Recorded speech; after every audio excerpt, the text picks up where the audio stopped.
Right now, as you're watching this, the United States government owes $36 trillion. Japan owes $9 trillion. China, despite being the world's factory, owes $14 trillion. If you add up what every government on Earth owes, you get nearly $100 trillion. But if you add in households and companies, the global debt pile hits $315 trillion. That is a number too big to fit on a calculator. Here's the part that breaks your brain.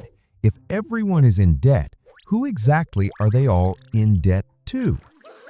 National debt doesn't work like your credit card. It's weirder, way weirder. Because here's what nobody tells you about how national debt works. Modern countries aren't trying to get out of debt. They're not supposed to. The entire global economy is built on everyone owing everyone else forever in an infinite loop that somehow works until it doesn't. For most of human history, if a king wanted to fight a war, he had two options: raise taxes or melt down the gold. But in the 17th century, the Dutch figured out they could sell promises. They called them bonds. Here's how it worked. Give us 1,000 guilders today, and we promise to pay you back 1,200 in 10 years. Investors loved it, and suddenly governments could spend money they didn't have yet.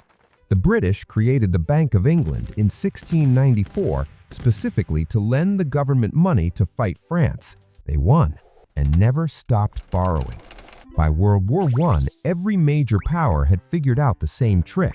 You don't fund a war with taxes, you fund it with debt and worry about paying it back later, except later never comes. Let's break down the mechanics of government borrowing. When a government needs money, it issues treasury bonds, government securities. Different names, same concept. A bond is just an IOU. Investors buy these bonds, pension funds, foreign governments, insurance companies, even regular people. Now here's the trick. Governments pay back those bonds by issuing new bonds. They borrow money to pay back money they borrowed before. When you do it, it's called a debt spiral. When a government does it, it's called monetary policy. And it works, as long as people keep buying the bonds. The U.S. government collects about $4.5 trillion in taxes every year, but they spend $6 trillion. That gap? That's the deficit. It gets added to the national debt every year. But here's the kicker. That interest payment on national debt is about $1 trillion a year. Just the interest, more than the entire defense budget. Japan's debt to GDP ratio is 260%.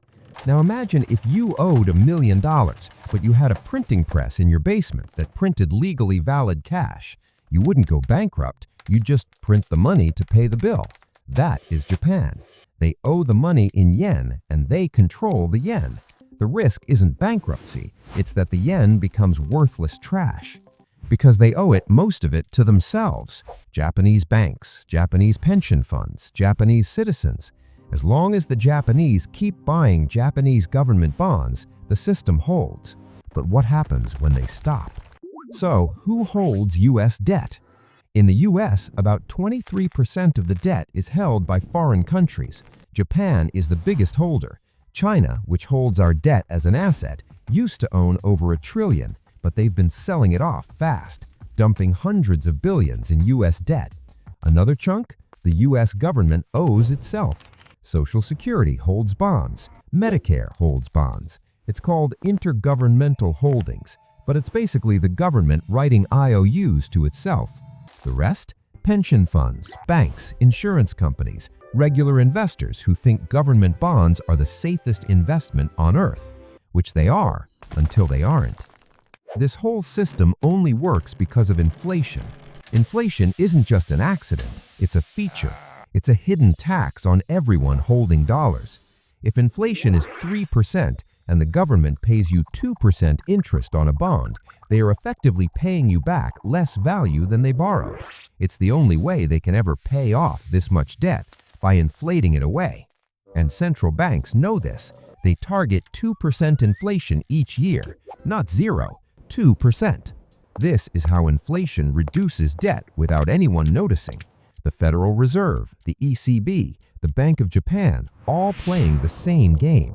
But too much inflation and nobody wants to hold your bonds anymore. Too little and the debt becomes impossible to manage. It's a tightrope walk. Every major economy is playing the same game. The US borrows in dollars, Japan in yen, the EU in euros. Because if one domino falls, if one major country defaults or hyperinflates, it doesn't stay contained. The whole global financial system is interconnected. Your bonds are in my pension fund. My currency is in your reserves. It's financial mutual assurance. Nobody can afford to let anyone else fail. But interest rates are rising. That $1 trillion the US pays in interest, going up fast. The Congressional Budget Office projects $2 trillion by 2034 just to service the debt. At some point, investors start wondering if this is sustainable. And then there's the geopolitical angle.